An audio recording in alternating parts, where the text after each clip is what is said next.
You have found yourself on another episode of Locked On Bulls. On today's episode, me and Pat are going to talk about the Bulls' newest two-way acquisition in Onuralp Bitim, I think is how you pronounce his name, and how he could fill out a role for the Chicago Bulls. We'll also talk about the roles that all the new players between the rookies and this new foreign signing could do for the Chicago Bulls. And lastly, Mo Bamba wants to be a Bull, and Derrick Rose may be coming back. We're going to talk all about all that and more right after this.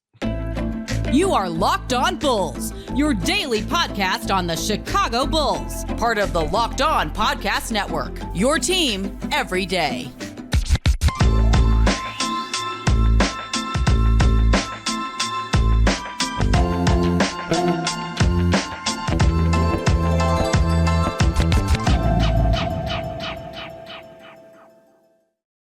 Thank you for tuning in to Locked On Bulls, member of the Locked On Podcast Network, where it's your team every day. That's Pat the Designer, host and creator of the Windy City Breeze and host of the Chicago Bears podcast over at ESPN 1000. I'm Haize, host and creator of Chicago Bulls and Chicago Bears Central YouTube and podcast channels. But let's go ahead and get into it, Pat. The Bulls made a signing that me and you have talked about off air that I think me and you are both extremely excited about. I think we're going to get to take a look at him in Summer League, but Onuralp Bitim, I believe is his name, is how you pronounce it correctly. If I'm putting the right twang on that name, I'm sure somebody's going to correct me in the comments. But this guy, two-way player, tough on defense, a highly efficient offensive player, can shoot the ball, can stretch the field a little bit, some for the Bulls. How do you feel about this guy looking at his tape? I've watched his tape, and here's the tough part. You know when you have to tell yourself, I'm not seeing what I'm actually seeing, or this doesn't look like the guy that first popped into my mind. It just does. I'm not saying he's going to have the same career trajectory. I'm not saying that he's going to have the same kind of career path in the NBA for the Chicago Bulls that this player had. But when I watch his movements, when I watch him, how he catches the ball off of the dribble, how he looks to attack the rim, how he's very methodical in his moves, uses his weight to get himself into position, knocks down tough contestant shots, fights his way through, plays underneath. I see Luka. I really do. This is not me sitting here trying to hype up the European guy to European guy. Remember, I'm the dude that said Walker Kessler looks like Jaren Jackson Jr. I hate the we're gonna compare the white guy to the white guy because they both white. It's the dumbest thing in the world, and I try not to do it, but I really see a player that plays a lot like Luka. Not to say that he's gonna come over again and have that same impact, but I see the scoring ability that he had in the Turkish league. Shot the three ball really well, so I think that that's something that at a minimum should translate over. And I think that these are young guys that are going to be able to get used right away. I look at Bitim as a guy that should be able to have an impact on this team this season because he does one thing well, and I mean really, really well. Quick release, high release, gets the shot off in a nice motion, knocking down that three ball. That is something that the Bulls desperately need. I mean, for the most part, we have everything else except that consistent three-point shooter, that guy that's looking to take that shot. And when you look at the build, when you look at the weight, I'll ask you this question. I know the point guard question is coming in, but don't he look like a dude we already got a little bit with three-point shooting ability? Who? He got a little DeMar DeRozan in him, my boy. Two-time dunk champion as well. He got a little DeMar DeRozan in him, bro. I'll tell you what, I guess maybe because I've been so zoomed in, I haven't even thought about that, that he looks like, I mean, listen, I don't want to put too much on, 24, 25 years old? 24 years old. I think he'll be 25 by the time the season starts. Okay, but I'll say this, the guy has so much upside. I mean, he's not as ball dominant, and I don't think he has the footwork of DeMar, but I get the comparison that you're making. It just, I see his game. I see his attack. I see his mindset, especially with shooting the ball. That's the one thing that I love, because the biggest question mark on this Bulls team is not creating open shots. It's taking them. When this guy gets an open shot, he's pulling that mug. I saw one site that was breaking it down on, it was like a Euro site, basically said he scored better than 96% of the Turkish league. Turkish league, by the way, is a legit basketball league. It's not like that's the bottom. I believe they're the third ranked league in the world outside of the NBA. So it's a pretty reputable league to be able to go get your players from. I like what he can bring to the team. I guess the question mark that everybody is going to have on this player is, right, is he coming here to be a scorer off of your bench, or is he coming here to be a point guard? Well, I don't think there's any question. He's not coming to be a point guard. The dude's not going to be a point guard. I don't think that. I get why you asked the question. I just don't think that that's the role. I think he's here to be a wing, and I think that it may start off as the bench. But who's to say? DeMar's a free agent at the end of next year. You just never know. And AK could be maybe doing some future proofing finally for the things that we've wanted to see. Maybe this is a forward-looking move. I think it's telling that this was paired after drafting a guy who is all defense, that has some upside shooting, but is not a shooter, that you added a guy who legitimately, and we don't expect it to translate one for one, right? Let's even say that he's 75%, 70% of what he was over in Europe. That's still a guy who's going to go out and get you 12 and 4, basically. That's and be able to shoot the 3-ball. Yeah, and be able to stretch the floor. So that's what we need. Yeah, I would love to see what he's going to bring.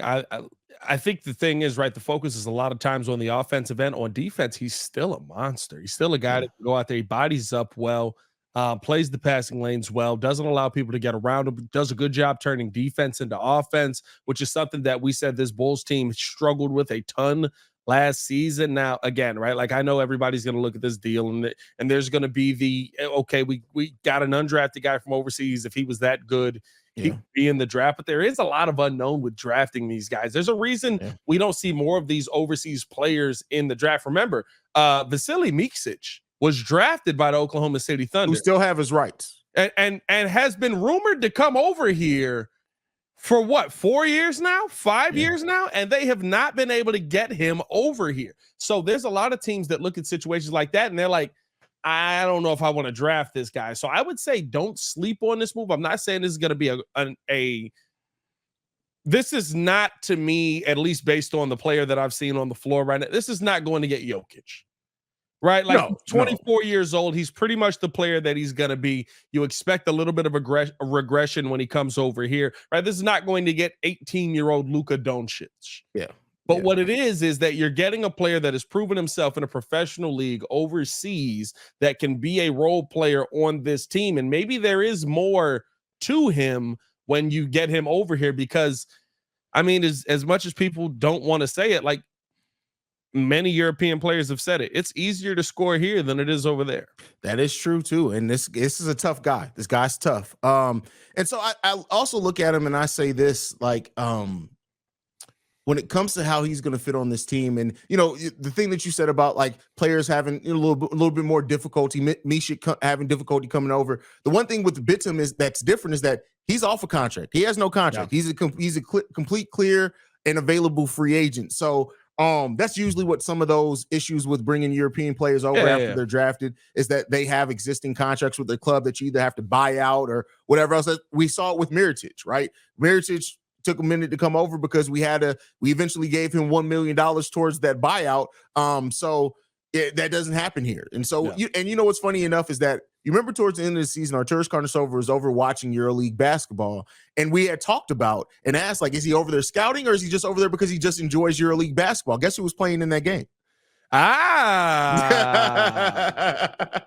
It tells you a lot. I mean, here's the one thing that all Bulls fans should know. He wants to bring in the Jokic.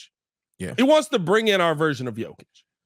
Do I think that Onuralp Bitim? I gotta go back and listen to them. I listened to like 3 different highlights. But the problem with Eurobasket is every highlight usually is somebody from another different language pronouncing it their way. So it's like, come on, bro. How we said first off, we gonna give them the Chicago pronounce it. It's Onuralp Bitim. And Big O. That's what they gonna call him. Nah, we can't do that. We're not gonna be disrespectful out here. Big O. We're not gonna be disrespectful Big O's out here. Garden Dick. That's what okay. All right. Dick blows past O. Oh man, he's coming to Chicago too. Can we when he dunks, can we say he took him to the O? Are we allowed to say took him to O Block? Yeah, took him to O Block. Can we get away with that? I don't know if we can get away with that. I don't know, man. Y'all let us know in the comments below, man. We're a lot more likely to get away with that than Grady Dick with his GD chain in Chicago. That's for damn sure. Jeez, bro. Somebody gotta let him know. They gotta let him know. That is not okay. People will hurt him. He's got to know he can't wear that here, bro. And by the way, here's the tough part, right? He's probably going to be, because he's like on the Raptors and they're more of a global type of brand, different thing. He's probably going to get more attention. And if he's even remotely good, he's going to get a shoe deal. He can't put GD on a shoe. Oh, he can't put GD on a shoe. Damn. That's... Yep, we are. Oh, all right. Well, and it's gonna be Jordans too. Wait a minute now. Hold on. Next up, we're going to talk about all the new Bulls that they've added so far before free agency and how we see them shaking out for the Bulls. But before we do that, I got to talk to you guys about one of our sponsors, and that is eBay Motors. For a championship team, it's all about making sure every player is a perfect fit. It's the same when it comes to your vehicle. Every part needs to fit just right. So the next time you need parts and accessories, head to eBay Motors. With the eBay Motor Guaranteed Fit, you can be sure every part you need fits right the first time around. Just add your ride to My Garage and look for the green check to know the part will fit or your money back. Because just like in sports, confidence is the name of the game when you shop on eBay Motors. And with over 122 million parts to choose from, you'll be back in the game in no time. After all, it's easy to bring home a win when the right parts are guaranteed. Get the right parts, the right fit, and the right prices on ebaymotors.com. Let's ride. eBay Guaranteed Fit only available to U.S. customers. Eligible items and exclusions do apply. All right, Patrick, we got to get into it, man. Once a week, bro. Have you not noticed I said that once a week for the last 3 months? I have. I just hate it every time. But with that said, man, so we've added now 3 players before free agency starts. We've added Julian Phillips in the draft. We also added Adama Sanago as an undrafted free agent, and now Onuralp Bitim as the as a two-way player potentially. He could go to a full contract depending on what happens and how things shake out.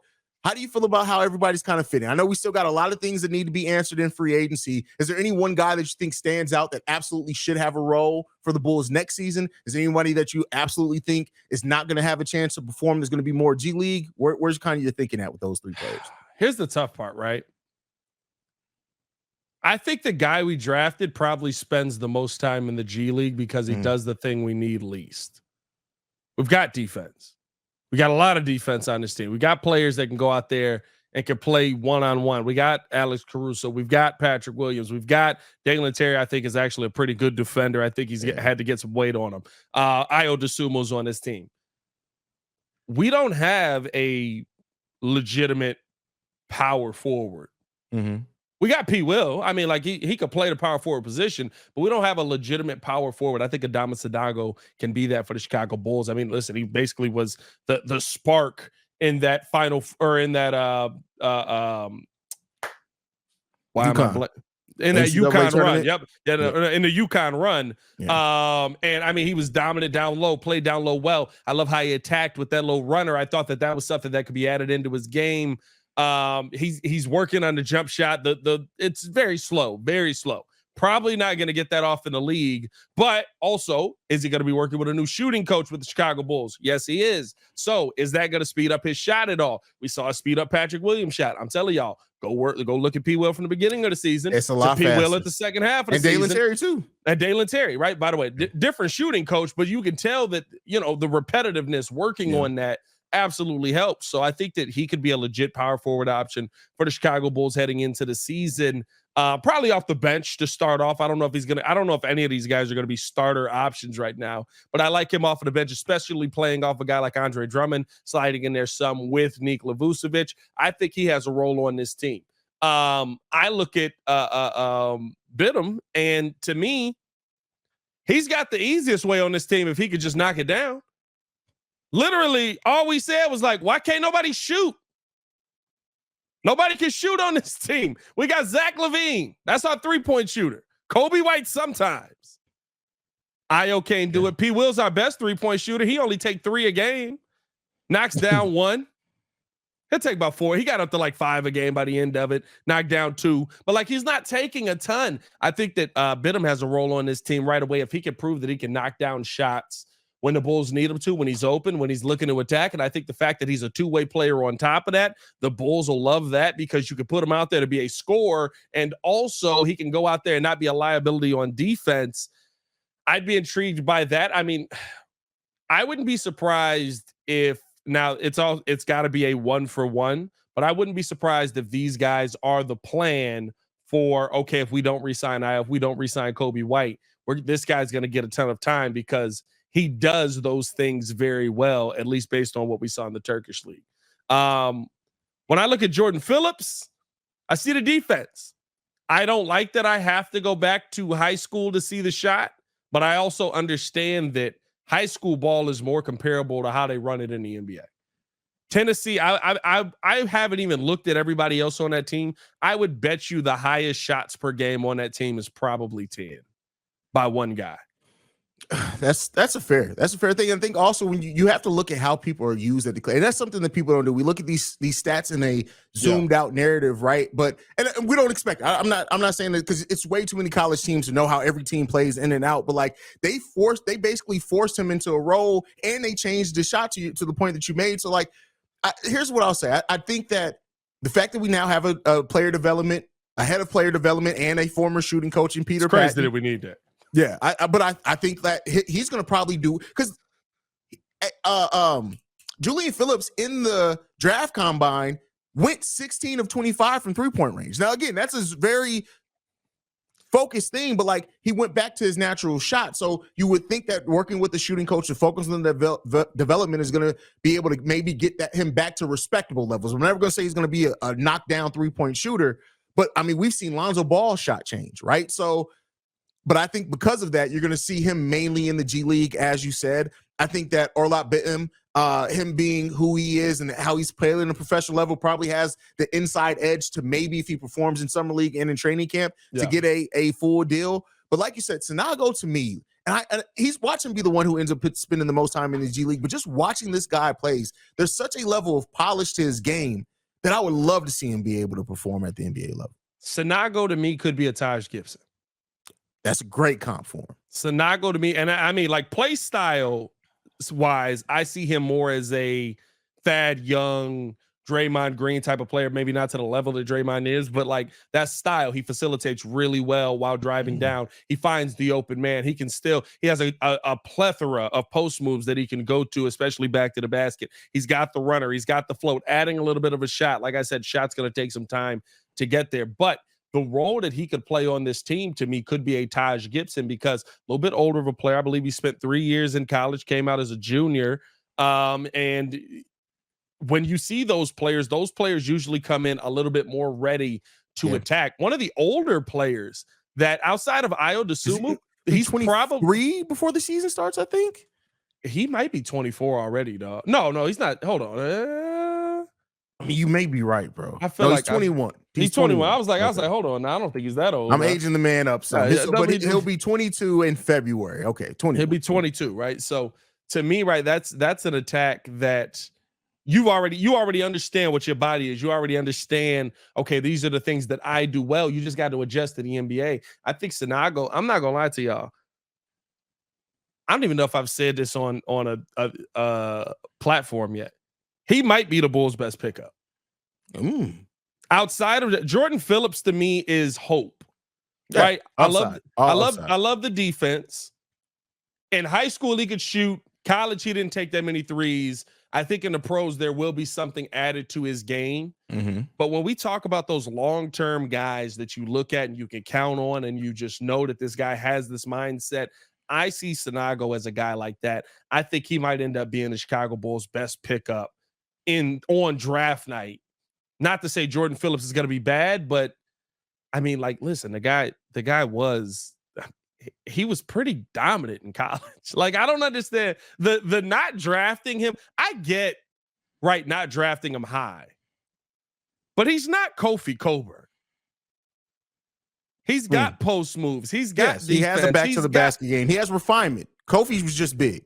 Kofi was large. He was 7 feet tall. He's getting cooked over in Japan right now. Like, I don't get how this guy fell out of the draft. I really don't. But you know what I think? It's the modern NBA. Like if you're undersized big, that already sets you back some, right? But if you're undersized big who's super athletic and can stretch the floor a little bit, they'll draft you, right? But because even though he shot the 300, what he shooting at like a 36% clip? Like a 37% clip. But it's like he was shooting like 1 every 3 games. Okay. So he's not a modern big, but what he did is shooting it efficiently. Yeah. Which means that if he's wide open and takes it, you can trust that it's probably going to go down more times. I don't know, bro. Like me and you have talked about this a couple of times since the draft went down, and looking at his highlights, looking at his tape, looking how he really drove that team in the championship run. Like, It's so strange that he just went. I could see second round. I can even see late second, but nobody looked at this guy and said, "Hey, listen, we got a second round pick, man. Let's go ahead and take a bite at a guy who was a national champion." And here's the thing. Here's the perspective, at least how I'm looking at it. Maybe this is a glass half full perspective, but realistically, if you want to look at it, you went from having nothing in the draft. And this is the part that I love. Bulls fans are literally killing AK in the draft because he didn't trade into the first round for a bunch of dudes that literally we don't know half their names. Stop capping. Y'all don't know half of these mugs' names that went at the end of that first round. Y'all saw a couple of mock drafts and looked at some profiles written by other people and didn't watch a single bit of tape yourself and said, this guy would be perfect for the Bulls. And you did it that night. Like, it's not like this mug was like, right, like nobody's talking about the back end of this draft. AK went from having nothing in this draft to getting a guy that right now could be in the NBA and guard 1 through 4. Maybe there's some shooting upside. He also got basically the best player on that UConn run that ended in a national championship, who's a legit defender and facilitator. The offense may need a little bit of a refinement when it gets to the NBA because just because of the size, he's going to have to get used to it. But he has an offensive game. He also averaged 18 points a game, and he went and got the best shooter overseas. That's best Turkish in the Turkish league, best shooter in the Turkish league. Like that's a glass half full way of looking at it.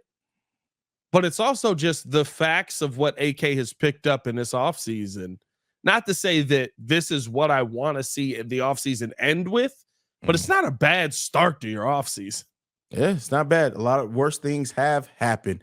But let's transition into the last topic for the day, Pat. Another day, another offseason, another Derrick Rose back to Chicago Bulls removal. Before we talk about that, here we go. It's annual, bro. It's an annual. How can we get Rose back in a Chicago Bulls uniform summer topic? But before we get about that, we're going to end the show on that. Mo Bamba, reportedly, according to Joe Cowley, Mo Bamba wants to be a Chicago Bull. Now, he did sign a 2-year contract last season, but it is a fully unguaranteed deal in the second year, so the Lakers can opt out of that contract, waive him. No harm, no foul there. They didn't really use him. Only played in 9 games for the Lakers last season, but played not very many games for, minuscule is the word I was looking for, games for the Orlando Magic, but was still pretty efficient in those games, even though his role was cut considerably down. Mo Bamba, if he hits the free agent market and is not trying to sign a huge $10 million deal again, what would be your interest for Mo Bamba? Because we have Andre Drummond, who we still don't know. I mean, he could opt out. Do you think that would you be taking a look at Mo Bamba?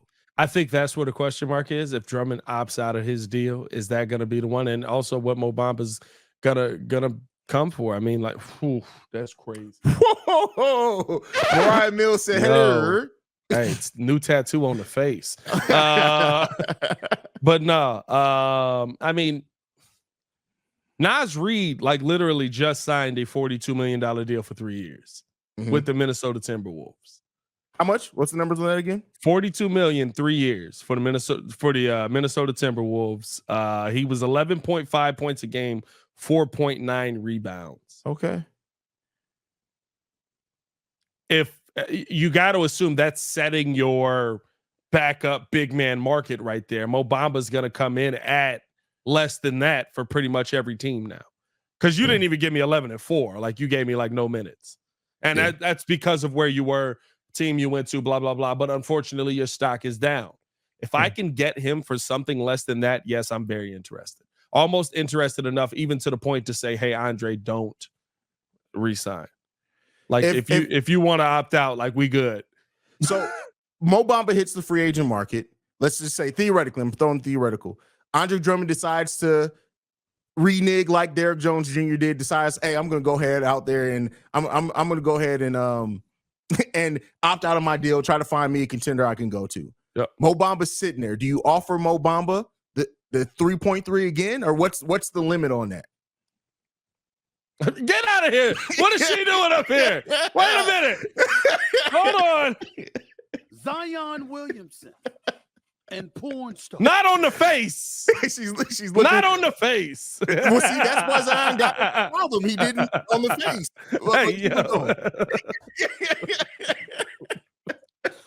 Oh God. Didn't we say the Bulls were gonna start their own network? We are definitely never getting on that network, bro. We'll never get on that network, bro. I don't know.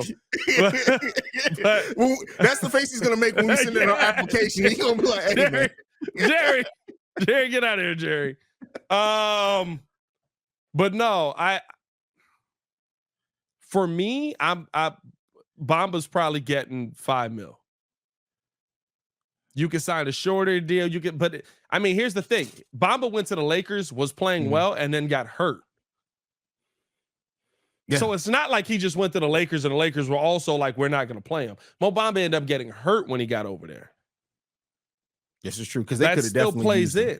Yeah. That still plays in.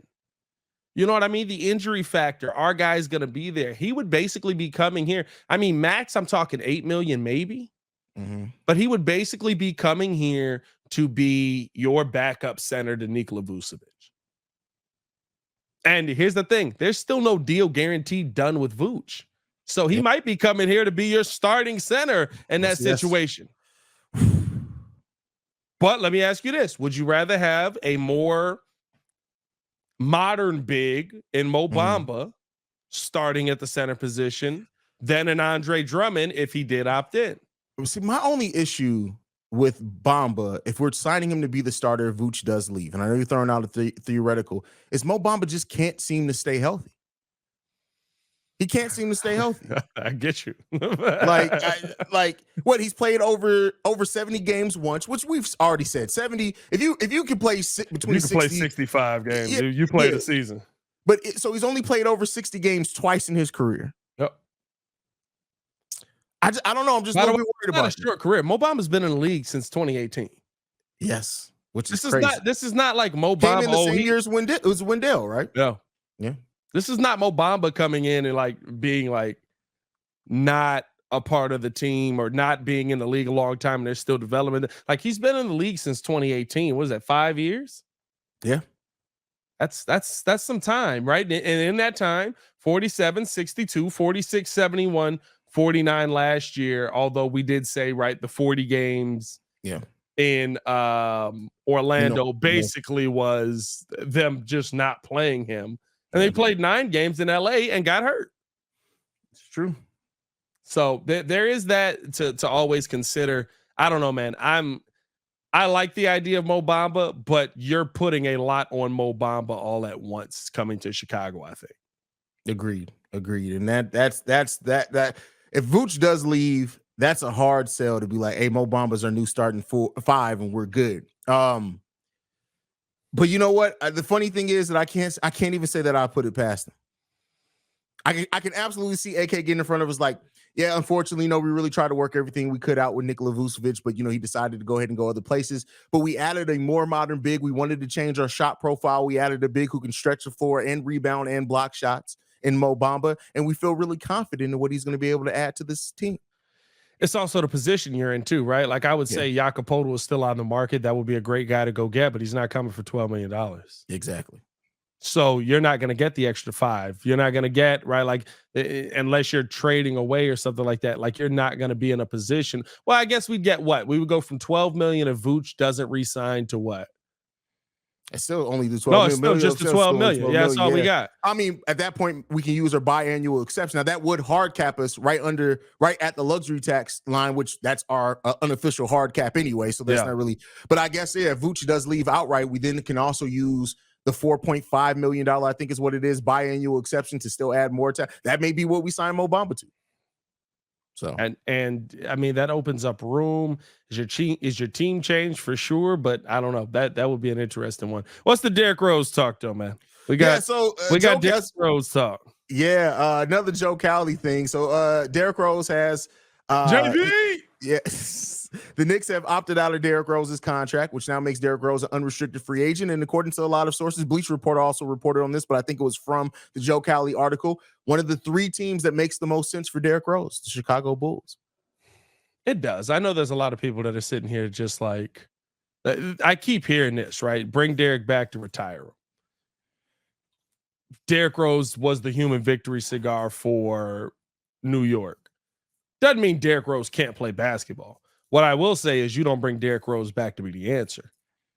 That's not a good victory cigar if he only played 27 games last season. That's not a very good victory cigar. But I get what you're getting. It's one of those things where you don't bring Derrick Rose back to be for Derrick Rose to be the Derrick Rose that left, or even the Derrick Rose that Minnesota had. You bring Derrick Rose back on a low money deal for, hey, Derrick, we want you to come in here and we want you to be a voice for these young guys. We got a young man here in Ayo Dosunmu who's from Chicago. We want you to let him know about the ways to overcome playing under the pressure of being in front of your city. We've got, Dalen Terry here who, we need a mentor for outside of DeMar. We need leadership on this team. Like, you're not in any world that I have, I'm not bringing Derrick Rose back to be the answer. I am bringing Derrick Rose back to be a leader. And I think that that's where a lot of people get it confused. Now, how much are you paying for a leader? I mean, I'm probably not going all in because of all the things we still need. That's the thing. And me, offer him an assistant coaching position. Like what's Joe? Offer him an ambassador. My only gripe on this is, like, I hear what he brings the most is veteran leadership, guidance. I understand all. I'm not saying he could bring all of that. But to me, we are so strapped for cash with assets. I would rather associate or allocate those for somebody who's actually going to help us on the court. You know what Derrick Rose doesn't really do for us is help us on the court. It's tough because it's like, if he's playing, I get it. But he's just not playing. But it's also, I guess my question also is he not playing just because of the Knicks? But I mean, at the end of the day, if anybody's going to give him a veteran minimum, it's going to be Tom Thibodeau. Like, this is not going to be, Derrick's going to want to be in a situation where he's comfortable. He's going to want to be with people that he's comfortable playing with. Derrick Rose is not the end all be all answer. Do I love bringing Derrick Rose back home? Sure. Do I love the story? 100%. What I love, I'd even take him on the court in a bench role playing, 15 minutes a game. Can he still get to the bucket and facilitate? Of course he can. He's Derrick freaking Rose. He's still like a really talented player. His body just don't always agree with the talent that goes with it. But at the end of the day, do I have that time and that money and that? Exactly. You know what I mean? Like, if we were at a point where we were near Eastern Conference Finals level team, I'd be the first one, sign Derrick Rose, bring him home, do whatever you need to do, get him here. But because of the situation that we're in, where we don't have a lot of money, we don't have a lot of roster spots, everything that we go to needs to be for a need right now, in my opinion. Now, if you strike out on those needs, I'm not going to be mad. Like, listen, we sat there with Matt Thomas on the end of our bench for a full season, damn near. Thomas was strapping that mug. Exactly. So, like, I'm not going to I'm not hugely against this Derrick Rose coming here, even for his end of the bench spot. I'm just at the point right now where I want our main focus first to be going out and getting the things that we need. Here's the biggest thing the Chicago Bulls need, though. Dalen Terry's 19. Patrick Williams is 22. Mm-hmm.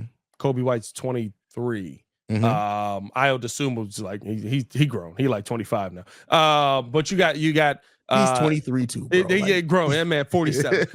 Nah, he's not Velus Jones. But we don't have to cut him. Doesn't matter how old I am when I run past you guys. You didn't run past anybody. You couldn't even hold on to the football.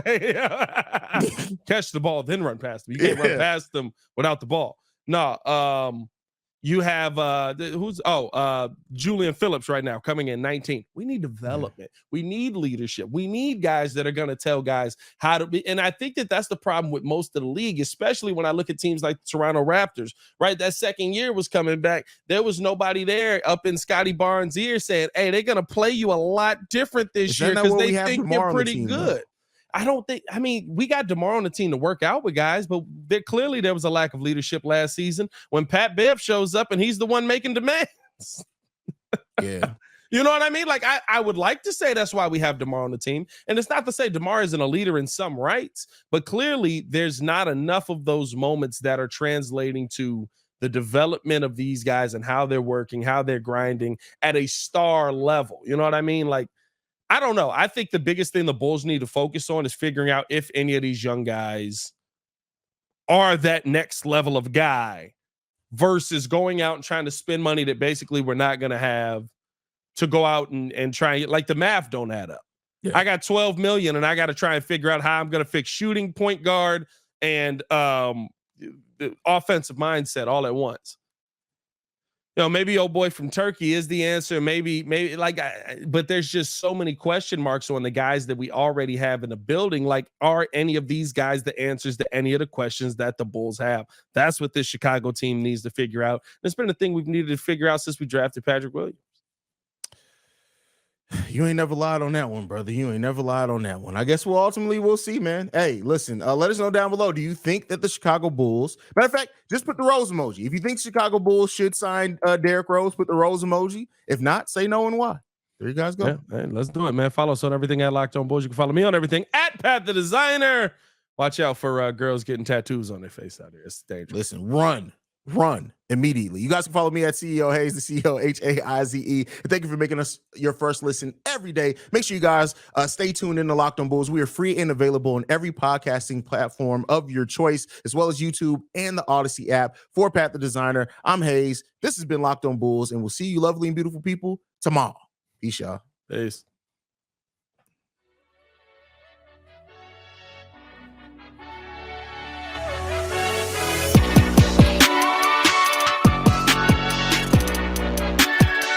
Can we all agree getting his name on the jowls is crazy, though? And just let you know where she put in that work. Whoa, whoa!